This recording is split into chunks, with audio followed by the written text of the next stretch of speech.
and Amanda Pare is with us. Amanda is the Mama Coach, Lloydminster. Amanda, thank you for joining us. Thank you. And we're going to talk about newborns specifically and sleep patterns. I know that when someone first has a child, that's probably the last thing you're trying to figure out is how you're going to organize sleep and such, but it is very important. So let's talk about the structure, how that should work once you have your child. Yeah, so when you have your child, especially for first-time mamas, it's a bit overwhelming. Even second-time moms, you've got toddlers at home, you kind of have to manage.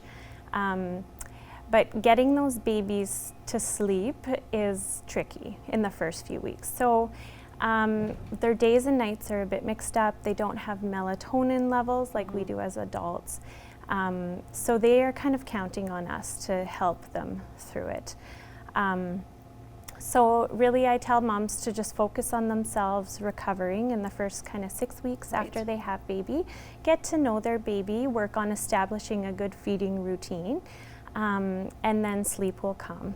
So usually around 8 to 12 weeks is a good time to introduce the newborn plan to mamas. Okay, and what does that plan involve, Amanda? So that plan involves me coming to do an assessment and guide them through what sleep should look like for their baby. Another thing I get moms to kind of look for in those first few weeks and kind of practice with is watching their baby for sleepy cues.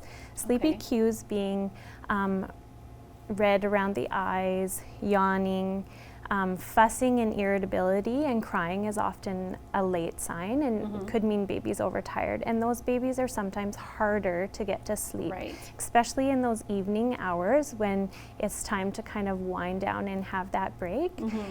Us mamas need that break, but the babies are not going to give us that break. So it's important to watch those sleepy cues in the first couple weeks at least. And you're mentioning too that a bath is a really good thing to do as well. I mean, a lot of us would like to take baths just to unwind, and so it's no different for the babies. Exactly. So parents should set up a bedtime routine. For a newborn, about after 6 weeks, we look around between 9 and 11 o'clock at night is kind of when their bedtime should be. So you want the routine to be short. So 30 minutes is kind of the max for a newborn. That's kind of long, some maybe 20 minutes. Start with a bath. A nice warm bath is something different in their day that can signal that night is coming.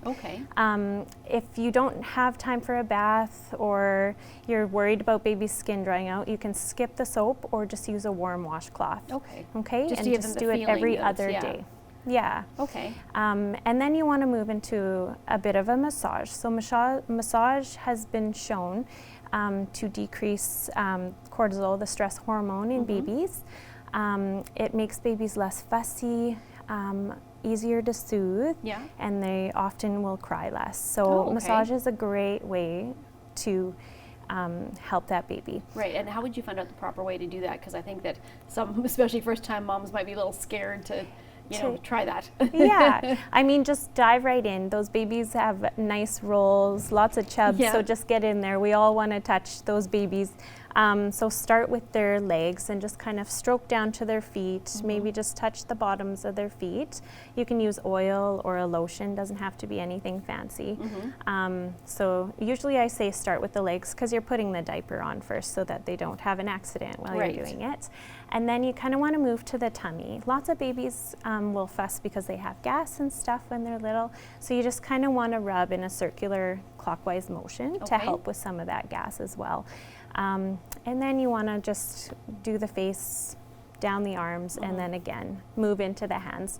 And Maisie, that is her favorite part of the routine, is getting her hands rubbed. And then you want to just do some strokes down the back, put their jammies on, and then feed them. They're pretty much ready for bed. Good to go. Yes, absolutely. Okay, Amanda, well, thank you so much for joining us. And once again, the best way for people to reach out to you is Facebook, Instagram. They can follow me there.